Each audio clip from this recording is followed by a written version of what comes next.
خليل الله وموسى كليم الله ثم عيسى روح الله محمد حبيب الله. بسم الله والحمد لله والصلاة والسلام على رسول الله صلى الله عليه وسلم. اللهم لا سهل إلا ما جعلته سهلا وأنت يا حي يا قيوم تجعل الحزن إذا شئت سهلا. Lillahi ta'ala, make sure you're sitting in this session for the sake of Allah. Many times people say this phrase and they regurgitate this phrase and they don't know what it means to have the sincere intention and the secrets that manifest as a result of having the sincere intention. Don't be here because your wife dragged you or your husband dragged you or your fiance dragged you, or so you can learn about your rights to rub it in your spouse's face, or to merely learn about your rights but not the rights of your children, not to benefit the nation of Muhammad alayhi salatu wasalam. Because when you have a happy home, you can do a lot of great benefit for others, inshallah ta'ala.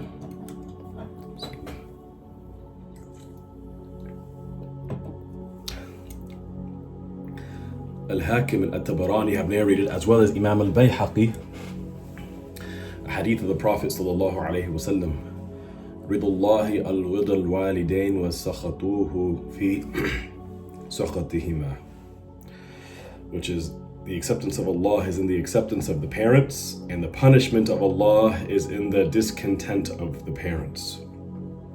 Of course, if it is a sound discontentment. So we spoke about that before. What is a valid reason for your parents to be upset?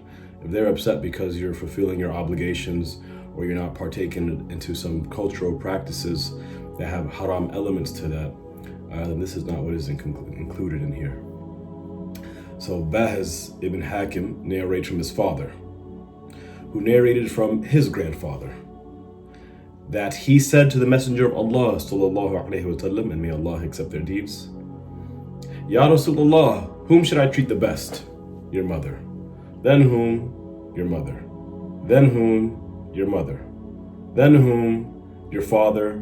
Then who was ever closest in lineage and whoever is closest after that, which is narrated by Abu Dawood and At-Tirmidhi. And Imam At-Tirmidhi himself, he graded it as Hasan. So this is a strong hadith. It is understood from this hadith that the mother is given priority over the father in receiving good treatment. But as we mentioned in the previous class, the wise person is going to try to see if there is a way where you can accommodate both. And if you cannot accommodate both, can you at least console the other? Haven't you seen so many times, even in customer service, this human psychology is very applicable across the board. You don't get what you want from customer service. You don't get the refund. You still have a delay in your package. But the representative on the other line, they were just so kind. And they were so graceful. You say, okay, it's not so bad after all. And you hang up the phone or you walk away from the customer service center or desk. And you actually feel better from when you entered that conversation with that person.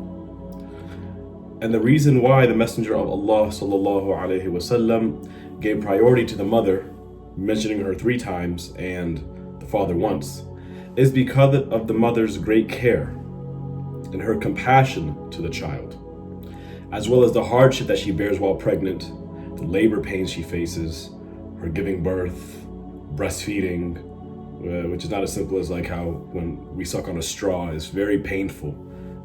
Causes a lot of dryness and chafing when the child is suckling upon his mother, and even staying up at night. And waliyadu billah, there's some men who they don't even get up at all for the child.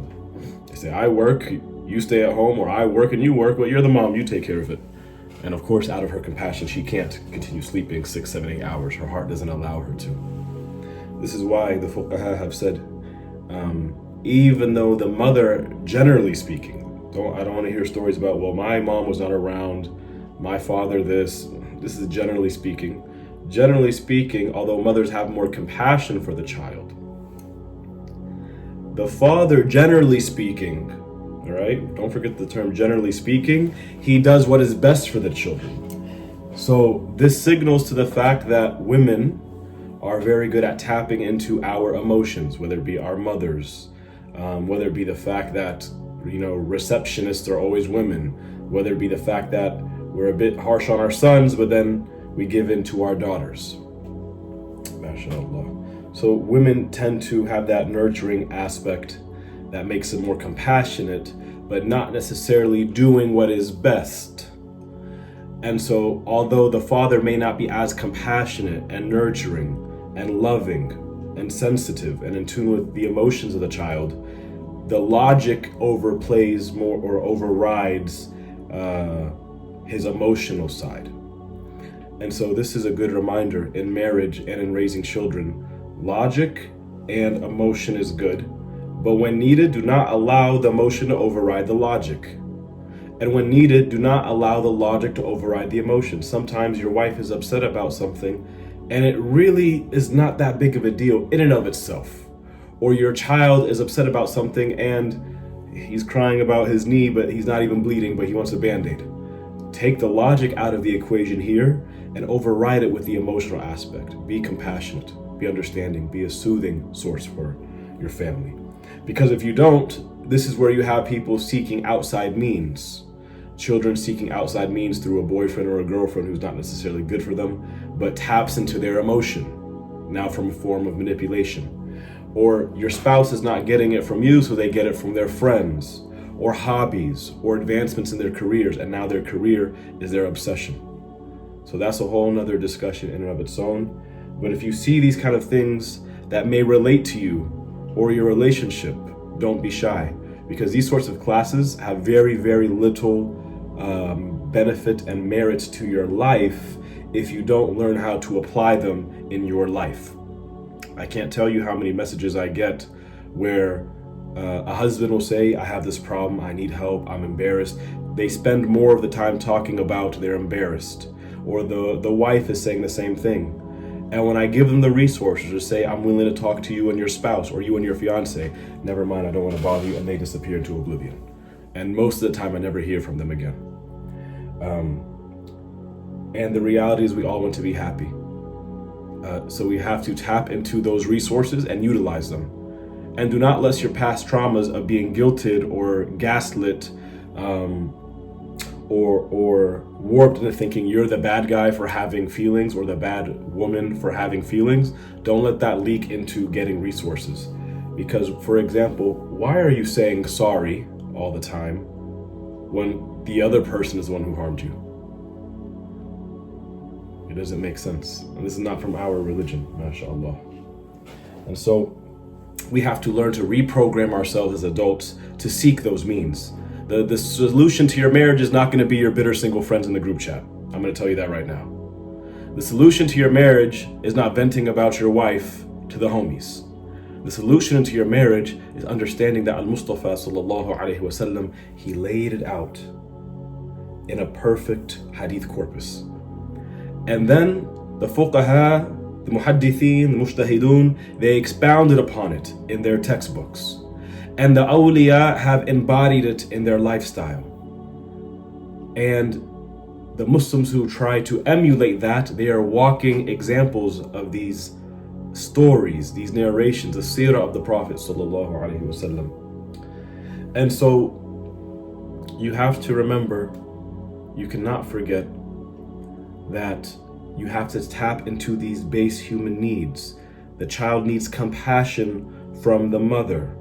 The child needs direction, tawjih, from the father.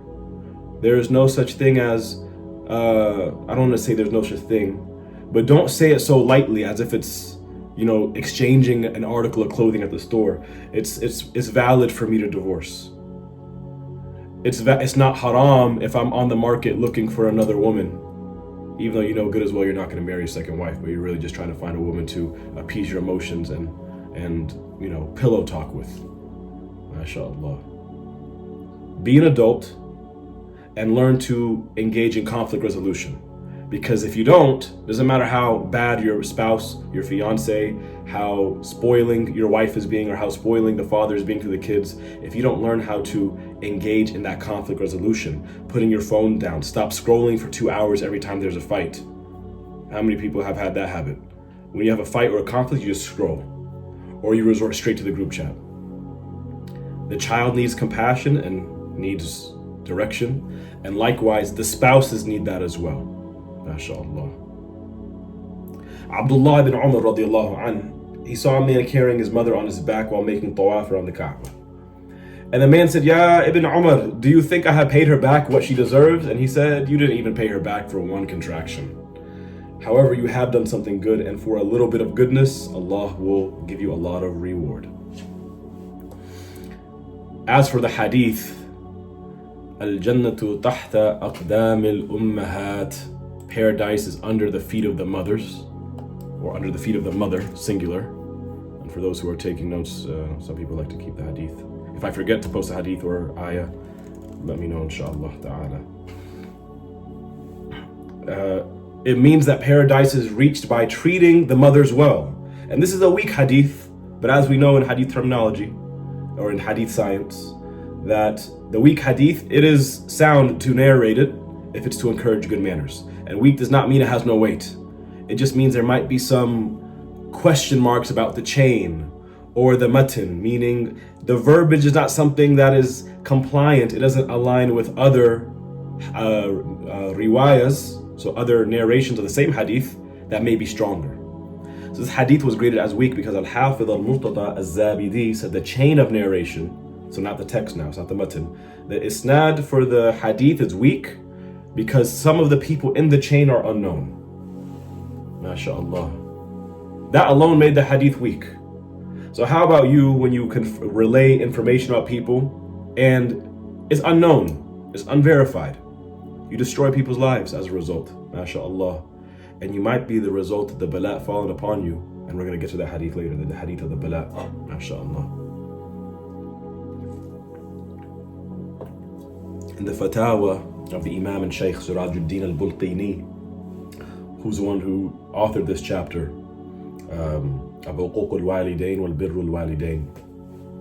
he said that had someone harmed other than his parents in a way, that would have been a minor sin. So Fulan harms Zayd, or Fulan harms Fatima, and this harming is a minor sin.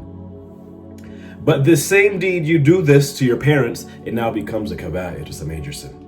So for example, if you insult someone on the street, or a friend, or someone from your community, or you hit someone in a way, not like punching them in the face, but like you hit them in a way that's unjust, but it's a minor sin. It doesn't reach a level of major sin. This same deed, if you do it to your parent, then it would be a major sin.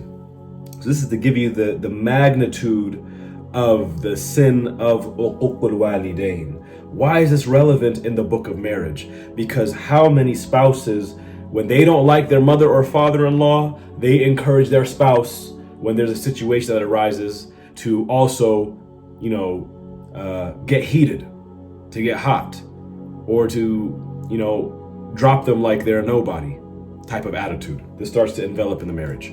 Or the person will curse that person's parent or insult them unrightfully.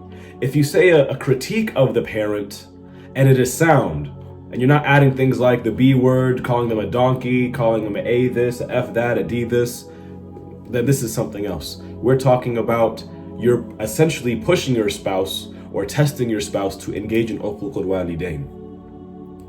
MashaAllah. I hope this is clear. And when you vent to your child, this is usually, I'm sorry to say, usually the moms do this. They talk smack about dad, whether dad left the picture, dad is a deadbeat, dad just make a mistake, although dad is very present and active and a good Muslim, mashallah. They tend to have this tendency where they confide in their child. That is a child. They shouldn't be at the grown folks' table. They should not be engaging in conversation. And when you become pubescent, when you become an adult in your 20s, your 30s, you should not be talking about how dad is this or mom is like that with your parents unless you are resolving it. And that's if you are qualified to resolve it. And coincidentally, people are always siding with the parent who happens to be their favorite parent. So what ends up happening here? Uquq al-walidain. You're making a judgment without hearing both sides. You're thinking ill of a fellow Muslim, and not just any Muslim, your parent. Don't say my parent is jahil, and therefore that's a justification. So this manifests in many ways. It's not just merely for the one who lives at home with mama and baba. Waldi?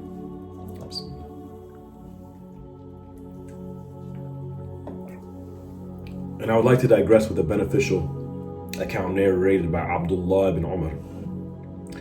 And he reported that the Messenger of Allah sallallahu alaihi wasallam said, and I want you to think about this. I can't control what you do, but if you want to be on your phone, if you want to cook, you want to clean your house while you're listening and treat this like a podcast, you give that kind of gidra to the knowledge, and it's not because of me. The gidra is for the one who we're narrating, al-Mustafa sallallahu alaihi wasallam, al-khayru khalqillahi sallallahu alaihi wasallam. Not only do you not give him the gidra that is due, this is not to put down lessons like seerah or tafsir or hadith or reviewing other chapters, but how do you expect the barakah of these advices and these guidelines and these parameters to manifest in your life when you don't even give it your full attention? But you get mad at your spouse when they look at the other direction while they're talking to you or while you're talking to them. They don't give you their full attention. Why? Because there's a secret in giving something full attention. Even if you're talking to someone and they're turned away and they say, I'm hearing you, I hear you. And then you say, what did I say? And they repeat everything you said back. Are you going to feel better? No. So give things their due attention. There was 3 men of a nation before you. So now he's relating from the Prophet ﷺ. They were on a journey and were overtaken by a storm, and therefore they took shelter in a cave. MashaAllah. And also, one should be mindful of not going to caves. I don't know if you guys are hikers like myself. Caves are the breeding grounds and the housing grounds of the shayateen, mashallah. So a boulder slipped down from the mountain and happened to block the exit of this cave. So one of them started to think and said, the only way for deliverance to be saved from this circumstance is to beseech Allah. Mathalan, to make tawassul in the name of Allah, name of a deed in which you did purely for the sake of Allah. That's what I mean. Tawassul in the name of a deed. And thereafter, the first one supplicated, Ya Rabb, I had a cousin that I had a burning, passionate, fiery love for. More passionate than any man could ever have for a woman. And I tried to seduce her and she would refuse. So this is real. These aren't make-believe. This isn't fairy tale. This is a real narration, real human account. And this happens today, mashallah. Don't be naive. So he said, I tried to seduce her and she would refuse until a season of great famine struck. MashaAllah. This probably happened during the quarantine. Subhanallah. This kind of circumstance. And it happens. So my cousin of mine, she approached me for help and I gave her 120 dinars. Stop and reflect on every detail. 120 dinars. Dinar is a golden currency. This is approximately, as of this month, 33,000 US dollars. That's a lot of money to have on hand to just give someone. So I gave it to her on the condition that she would have sex with me. And she agreed. And if you can imagine, she was always refusing. I don't think she happily agreed. So he said when we got together, as I was just about to have intercourse with her, she pleaded, fear Allah and do not break the seal unlawfully. So signaling towards the fact that she has never had intimate relations before. So upon hearing this, I moved away from her, even though my desire for her burned with the utmost passion inside of me. And I let her keep the money. 33,000 dinars. 33,000 US dollars, mashallah, approximately. Ya Rabbana, if I did this thing seeking your acceptance, and only for you, then remove the distress in which we find ourselves in. So this boulder moved a bit, but not enough to let them out. And the second one supplicated, Ya Rab, reflect on this again. I hired some laborers and paid them their dues, but one of them left before I could pay him. So I had essentially his salary in my hands. And so I invested it in business, and the business prospered greatly. So to draw it to something realistic, again, quarantine, you didn't get to go see people, give them money, you forgot, you had cash on hand. So what'd you do? You put $100 in Dogecoin. You put $100 in AMC, GameStop, whatever. You get the point. And this $100 compounded to $500,000. So think about that in your mind as we continue this narration. So after some time passed, the laborer came back and said, Ya Abdullah. His name was Abdullah, rather saying like, oh, slave of Allah. Hand over my wages. Hand over that salary that you owe me. So you can imagine the heaviness on the chest, the shortness of breath. He said, all that you see here is yours. Ghanam is sheep and goat, cattle, camels, and slaves, human slaves. So imagine the worth of these assets here. So he said, don't joke with me, Abdullah. Don't joke with me, Abdullah. Quit playing with all this is mine. Come on. You owe me $100. Just give me my $100, essentially. And I assured him, I'm not joking. So he took all of it, sparing nothing for me. He didn't leave me a slave, ghanam, not even filet mignon, if you can imagine. So you put that $100 on the market when Trump was in office and everyone was making money, and you made $500,000. Religiously what? This is why I have to learn Babul Mu'amalat. People say, why is there no barakah in my life? Because you have a lot of haram money in your bank account, because you don't know the rights of people. You took this $100, you invested it, it compounded. It became 1,000, 10,000, $500,000. You do not owe that person now $100. Because you didn't have a right over that money to begin with, to do anything with it. You don't even have a right to break that $100. What do I mean by that? If this $100 bill is owed to Fulan, and it's agreed upon, this $100 is his.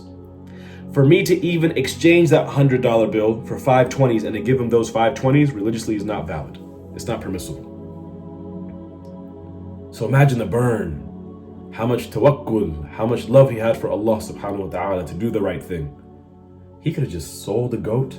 He could have just gave him the goat. The goat, what, you can get a goat for $250, $300. And the guy would have been happy, mashallah. It would have been more than what he was owed. So Ya Rabb, if I did this seeking your acceptance, just relieve us from our distress, please. And so the boulder moved a little bit, but not enough to let them pass out and slide out.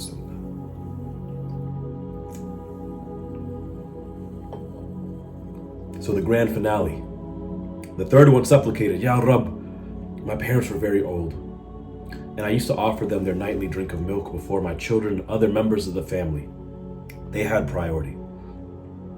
One day I went astray far away in search of green trees, so he got lost in the forest, and could only return after my parents had gone to sleep, so that by the time he found his way back home, they had knocked out.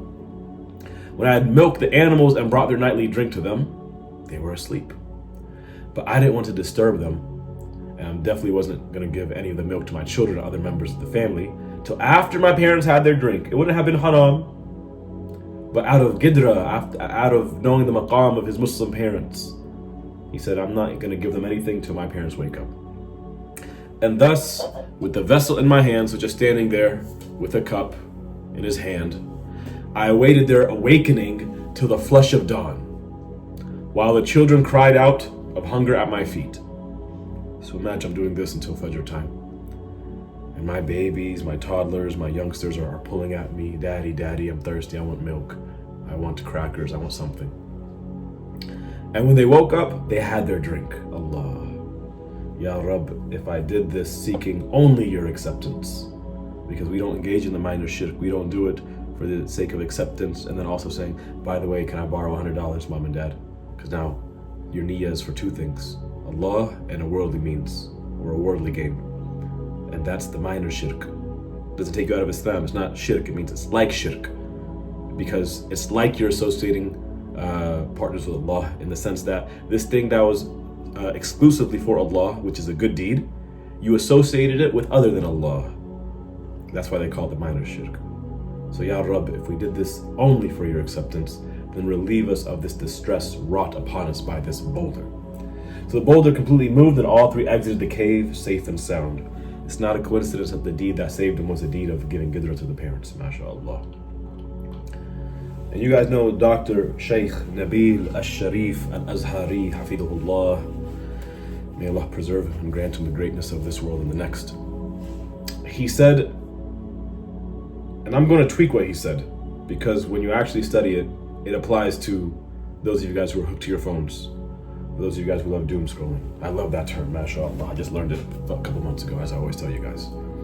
Most of the children nowadays, he said, learn the fasad from the internet, television, and the mobile phones, smartphones. Because I promise you, when people had Nokias, they weren't being misguided with Nokias and those Motorola Razors.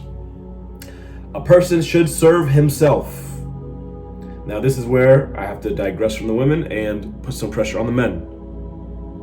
Women have this issue too nowadays, especially in marriage, but I'm going to hyperfixate on the men here because we have to be fair and balanced. He said, when I went to Al-Azhar, I was young. And Shaykhuna, referring to Shaykh Abdullah Al-Harari Al-Hafidh, rahimahullah wa rahmatul wasi'ah, he sent me a letter saying, let me send you guys this actually. It's nice, mashallah. I doubt this was the only content of the letter, but this is, yeah, in fact, that's probably not realistic. And I hope it didn't paste backwards out of order. Which means get accustomed to serving yourself. So Shaykhuna rahmatullah alayh said, get accustomed to serving yourself. So you don't make snarky remarks to your wife when she doesn't serve you, or to mama and baba. So we should get used to serving ourselves, he continued. The young men and women of today should get used to serving themselves.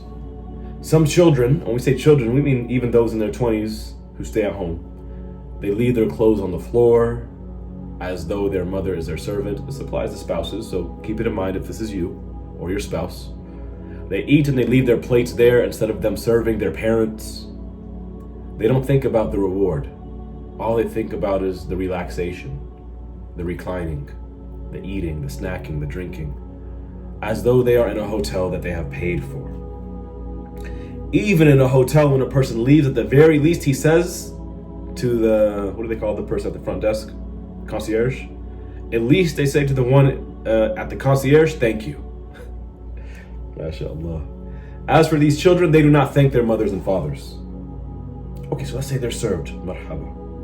They're cleaned after, marhaba. Everything is done and catered to them, hand and foot. They don't even say thank you. So he continues to say, some of them enter their houses as though they are the leader of an army.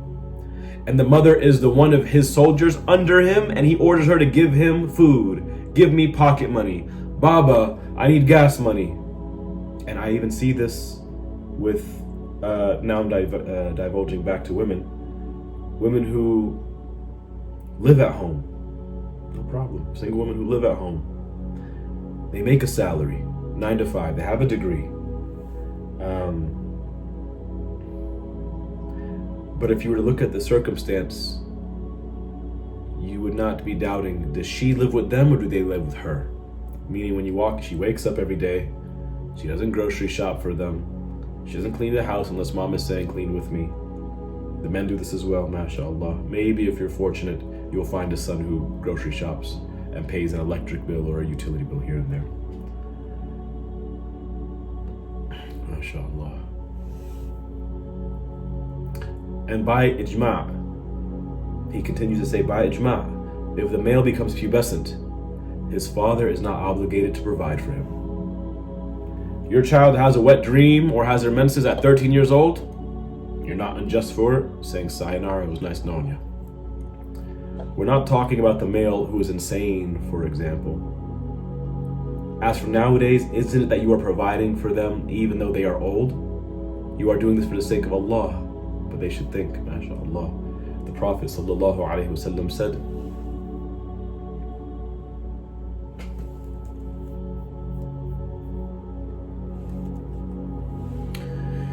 said what means from the complete gratitude towards God is for you to thank those who are good to you. So if that's the case, then how about your parents, mashallah?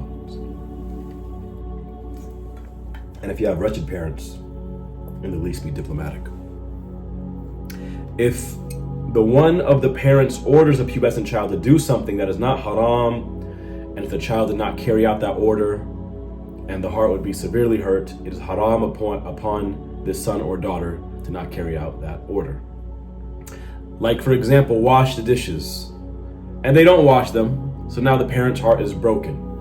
Then it is obligatory upon them, it's wajib, to do the dishes. You get the reward of an obligatory worship if you do it, and you get the sin of leaving out an obligatory worship if you don't do it. And this is where I'm going back now to the men. Even if the son was ordered to wash the dishes, why am I saying that? Because the boys of nowadays, they find it strange to wash the dishes. This is because they have gotten used to laziness and, to be quite frank, stupidity, as well as leaving out aiding one's parents. And then they talk to Habibti, they met her on Instagram or at the Dawra, and he swoos her and he's nice and he has a good job, and then she thinks she got the prince in shining armor, a knight in shining armor, and really he's like, I found mom 2.0. Wadih. How many wives say, oh, he's speaking the truth? And how many women who are not married yet, they're wearing the rose-colored goggles. They're not seeing what we're seeing. MashaAllah. We're not talking about those who have an agreement with their spouse or with their parents. I do this and you do that. With your parents, you shouldn't even say you do that. If they say, hey, just wash the dishes and I'll do this. Or hey, mom and dad, or rather not mom and dad, but rather son, you mow the grass, you grocery shop, I'll wash the dishes, no problem. I'll load the dishwasher, no problem. But you should not initiate as if it's a demand or as if you have weight at the negotiation table, what you're doing with mama and baba. As for your spouse, you're Shafi'iyy, right? And for those of you who do not identify with the madhab, and you're just jumping from class to class, Seerah class here, Quran class here, history class there, Tasawwuf class there, Salawat class there, you're going to always be miserable and confused. Wallahi billahi. I'm going to be honest with you. You'll always be miserable and confused. Stick to a school, learn a school, love the Rasul, alayhi salatu wasalam, and manifest yourself and bask yourself on the prophetic path. And that is through a school. The companions did it all the way till now, and we have people who they don't want to learn a school because they're lazy. They just want to find the good feeling here and there, and they wonder why they have bad kids, they don't like their spouse, they're always broke, they have no barakah, nothing seems to work out. Seek the means. Do a reflexive look into your life, mashallah. So now you move into your house because you're the man, right? You're the big man on campus, mashallah, everywhere you go. And you order your wife, despite the fact that our school says you are obligated to wash dishes, do the laundry, clean, make sure the children learn their obligatory knowledge, the Fard al-Ain. You are obligated to make sure that the groceries, not just the groceries, arrive at your house by Fajr every morning, but it has to be cooked. You don't give her flour, you don't give her pancake mix, you give her the cooked pancakes. That's how it is in our school. Because mama and baba want to spoil them, or they are brutes to mama and baba, the daughter inherits this and she says, woe is me, mashallah, maybe Allah is testing me, he tests the great slaves. No, you didn't love the Rasul alayhi salatu wasalam enough to take his advice on how to seek a spouse. And usually these sorts of series, they get viewed and studied and analyzed after the marriage is in a bad place. May Allah protect us from that. Allahumma ameen. And so Shaykh Nabil Sharif, Habibullah, he said, once we asked the Shaykh, if the child, so we mean the offspring, we don't mean like a little kid, if the son or daughter requests his mother to bring him a cup of water, what is the judgment of this? MashaAllah. What is the judgment of asking mama to bring you a cup of water? He said this is considered bad manners. it should be the son or daughter that serves the parents. And of course, Shaykh Nabil Sharif, he would always try to understand a mas'ala from different angles. So he said, Ya Shaykhuna, how would it not be considered bad manners? So our Shaykh rahmatullah alayhi said, if she likes to do that, meaning the mom, she gets true joy out of serving her kids, and the water was close to her, and she doesn't tanza'ij, she doesn't get upset if he requests that from her, here it is not bad manners. So the water's close to her, okay? And it brings her joy to do that. So the water bottle is next to her, like right here. She grabs it, she hands it over, and she doesn't get upset. For example, she doesn't feel like a slave to her son or daughter. So she loves to bring him a glass of water, and it doesn't tire her, mashallah. This doesn't come under having bad manners. And nowadays you'll find them saying, cook such and such for us tomorrow. Mom, we want steak. I want mansaf. I want hulbat marach. MashaAllah. 24-hour room service. This is not a resort. And then you have them saying, we love our Shaykh, we follow him till death. But Shaykhuna, radiyallahu anh, when he would enter the house of his mother, who her name was Amina, she was a waliya, he wouldn't even sit down until she granted him permission. And she would have no problem with him sitting down, but this is the gidra he gave for his Muslim parents. And if you have a rougher set of parents, you get more rewards. So don't say, but my parents, is a reminder for all of us. Reminder for all of us, mashallah. Doesn't mean take abuse from your parents. Doesn't mean when they do haram, or they encourage you to do haram, when they're doing a fitna, that you say silence, because, for example, in Ethiopian culture, silence towards the mistakes of elders is considered respect. But religiously, of course, that's not sound. At the same time, it doesn't mean you correct them like you would correct a colleague, right? So learn to read the room and know who you're talking to. And the person with the greatest right over a man is his mother, even if he's married. And the person who has the greatest right over the bachelorette, meaning the single woman, is her mother. Then if she marries, the person with the most right over her now is her husband, over mama and baba. So what does it say about the status of the husband? So we're prefacing this before we go into the rights of the spouses. So leave the bad habits and overcome yourselves. We have a question. Assalamu alaikum. Is the father not required to provide for the daughter until her marriage? So including after puberty? That's in a Hanafi school. So I'm going to presume, and correct me if I'm wrong, you're asking that because you heard that's the case. In Hanafi school, it is obligatory for the father to take care of his daughter until she marries. So if she's 25 and she's educated and she's living at home and she's working but she never got married, then it is wajib upon him to take care of her. That's not the case in the Shafi'iyy school. And so if one is going to adhere to the Hanafi school, then they would have to learn the chapter of marriage and the rights of the parents in that school, mashallah. And I don't have that much knowledge in the Hanafi school to teach you this and that. So if you could, Zaina, if you could clarify for me, are you asking because you heard of this judgment per the Hanafi school? Allahu barik fikum. So Shaykh Nabil Sharif, he said, oh youngsters, serve your parents. What about the Shafi'iyy school? Yeah, so in the Shafi'iyy school, as soon as she's pubescent, she has the same judgment as her brother. MashaAllah. They're not obligated to take care of them. Most parents, out of their compassion, are not going to kick the child out upon puberty, but this is to let you know that you are now accountable. Even if your parents treat you like a child, in the judgment of Allah, in the court of Allah, in the shara' that the Rasul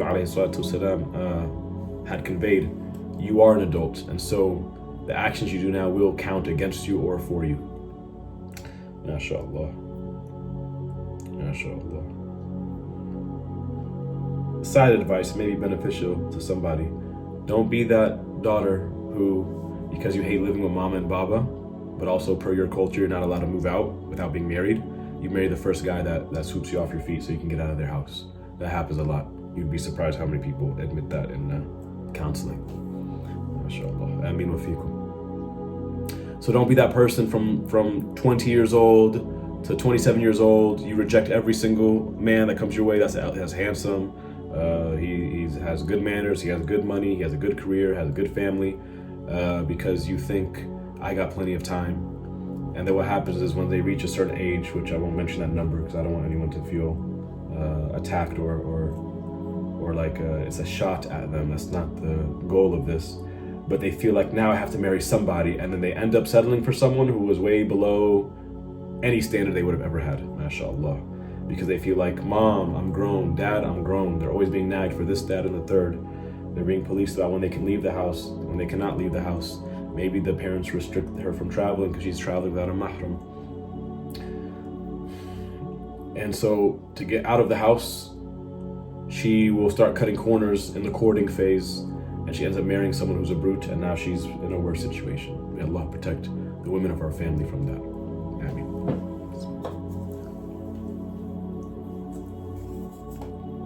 So our religion is balanced. So on one hand, we advise those who have parents to serve your parents and to treat them well, at least. If they're independent parents, they don't really need anything from you, at least treat them well. Be generous with the gift here and there. The gift can be a simple handwritten card. If your parents like cheesecake, you get them a cheesecake. If they like going out to a cafe, mashallah, and that's what makes them happy, then that's what you do. Mashallah. My father, if I get him a crossword puzzle, that's all he needs. You know, he'll be happy. From the newspaper, get him a crossword puzzle book. So it's subjective to what makes your parents happy. When I greet my mom, if I kiss her forehead or kiss her cheek, that makes a big difference, you know? Even if I bring her the Hershey's cookies and cream bar, it's what, $1.50? It makes a big difference, meaning for my mom. So you should know your parents by now, mashallah. So serve your parents, but also for those who have children or are going to have children, teach your children to serve themselves from a young age. Don't say, hey, serve your brother. That's very common in some cultures, right? The man, he sits back, he reclines, mashallah, and the sister serves and serves and serves. When I was in school, when I was living in the student housing, gotta call it ace and a spade, just when I thought I saw it all. Because most people in university in the United States, they go to school Monday through Thursday, and they don't take classes on Friday. So on Thursday, despite them, they live on campus as well, they would gather all their dishes in a bin from Monday through Thursday, and all their dirty clothes from Monday through Thursday. And Thursday night when they go home, they take it to their mom. And their mom washes all their dishes and puts it back in their bin, and washes all their clothes and put it back in their bin. And would make them a new, you know those aluminum trays that you have on top of the chafing dishes? A new aluminum tray of rice and biryani and kanafe and kebab, beef nahari to last for Monday through Thursday. And Sunday night they come back, so they're at home for 3 days, essentially. Friday, Saturday, Sunday, parts of Thursday night. And they repeat it every week. MashaAllah. And those were the same people in my office talking about their relationship issues, and their significant others were saying, yeah, I feel like I have a grown baby as a fiance, significant other, whatever they would put as their title. Tayyib. So benefit with that as you can. Shaykh Nabil Sharif, Habibullah, he said, I remember that my sister, who was older than me, so Shaykh Nabil Sharif's older sister, a chair would be put in front of the sink. So this was a chair that was used for bathing, for example, for people who sit while they bathe. They would take that chair and put it in front of the sink so she could stand on it so she could reach the dishes and wash them. This is how the mother would teach her daughter to serve herself and the sons and the rest of the family. So she teaches the son and the daughter how to serve everybody. And in some countries like America, on the flip side, you have women requesting from the government, like teenagers, for example. There's a typo here instead of from, I wrote form. This is what happens when you write these things late. That she lives separate from her family because she doesn't like them. And of course, this is not from our religion. We stay with the parents to serve them until we die. If we move out for an investment opportunity or whatever that may be, so we can learn a little independence because our parents are loving, mashallah, but we want to have some experience in the real world, ala rasikum, we come home and we serve them whenever they need us. May Allah make us like that, mashallah. We're susceptible to falling short. And as I touched upon earlier, the father also has a right. A lot of time we speak about the rights of the mom, but uquq definitely applies to the father. And after the parents die, it is amongst the birrul walidain, or the good treatment of the parents, to visit their graves and ask Allah to forgive them. So these parents, good parents, bad parents, it doesn't make a difference. They have birr during their life, and they have birr during their death, after death. Some people don't do the birr during their life, so do you think they would after their death? MashaAllah. When we gather every Thursday, you guys might see it streamed on Instagram or Facebook. When we recite Surah Al-Kahf, Yasin, Mulk, Salawat, and Dua in a few spots. You want to make Dua for your parents, you can write it on a paper, we give it to the one who's reciting Dua. For your living parents, your deceased parents. Great parents, great grandparents, grandparents, that's a form of birr, even if they're alive, even if they're in the next room, mashallah. Mashallah. If you're not doing it while you're alive, how are you going to do it when they're dead? Mashallah. And Shaykh Abdullah rahmatullah alayhi said that children are busy with the television. And at that time when he said it, he passed away in 08, rahimahullah rahmatul wasi'ah. I think in 07 or 06 is when the iPhone 1 came out.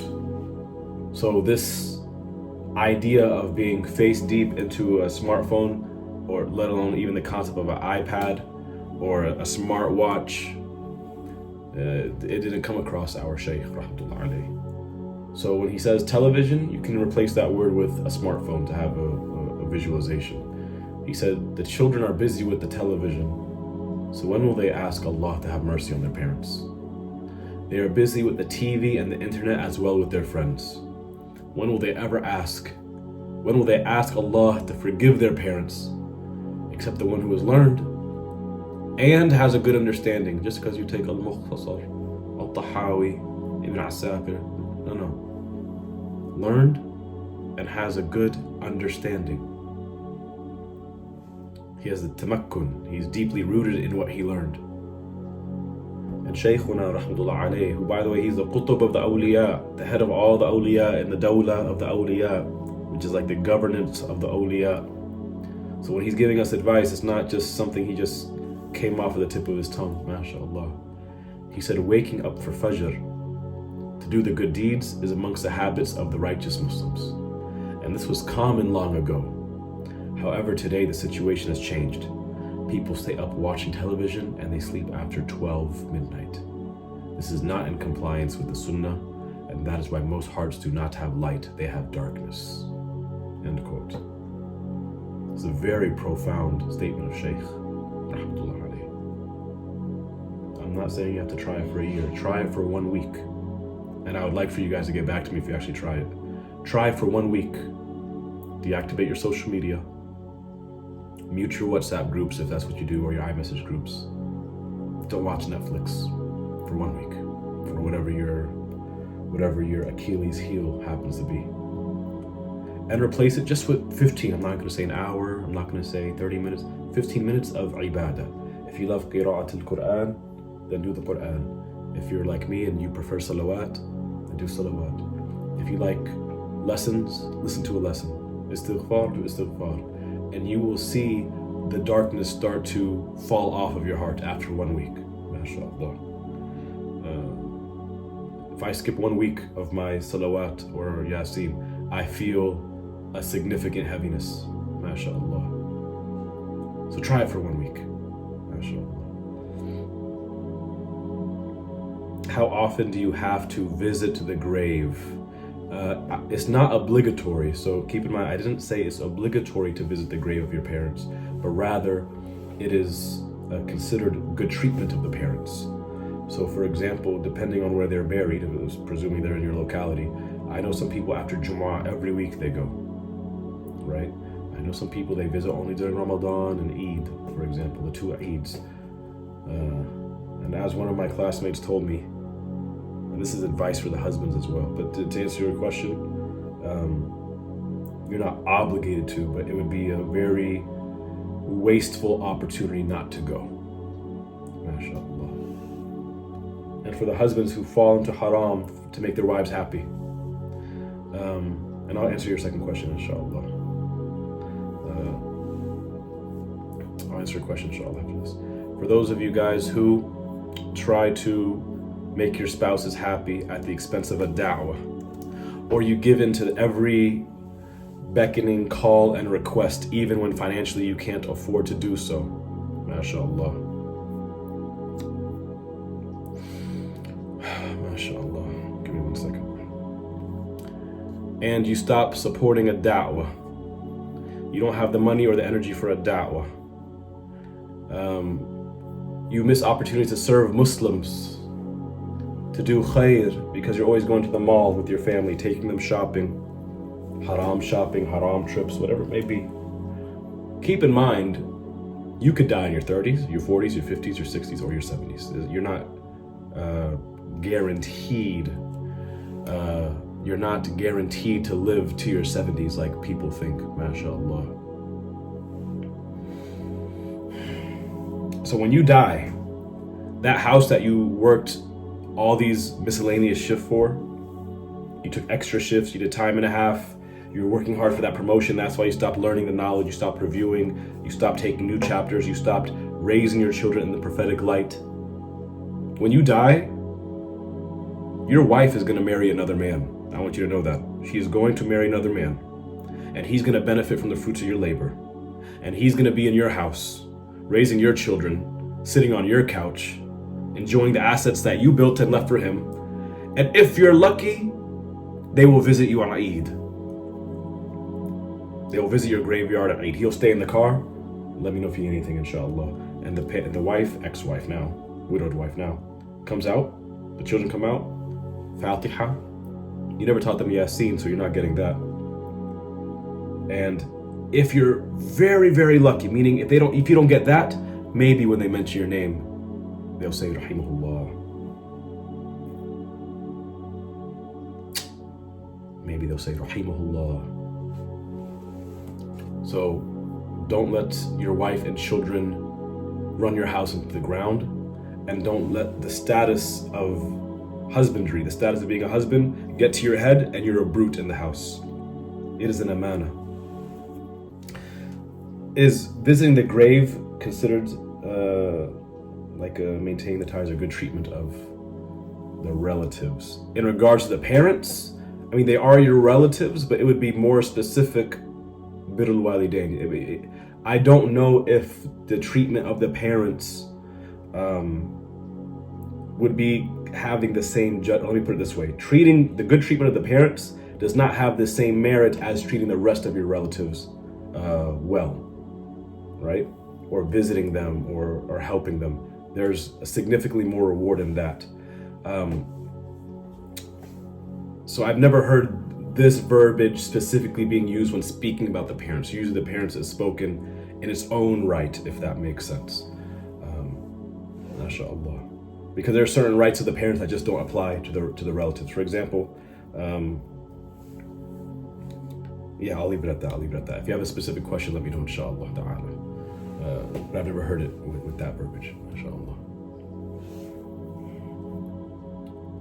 Sorry, we have about 3 minutes left, mashallah.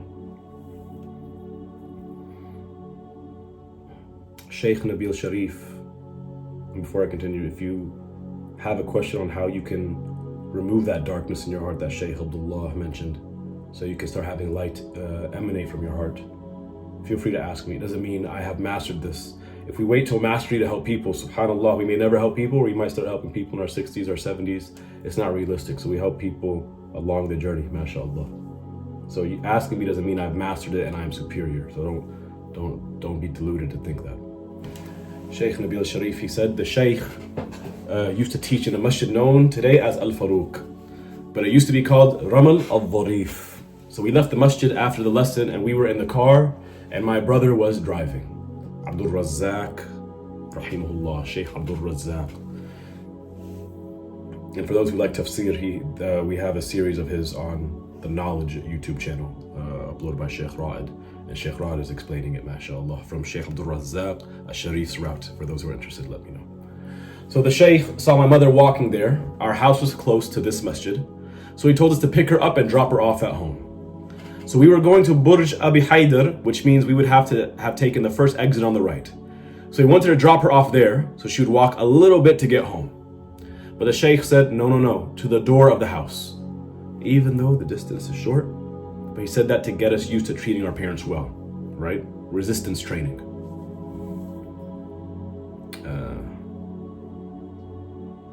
And you should do that in your house as well in regards to your spouse, right? Everyone has something different they use.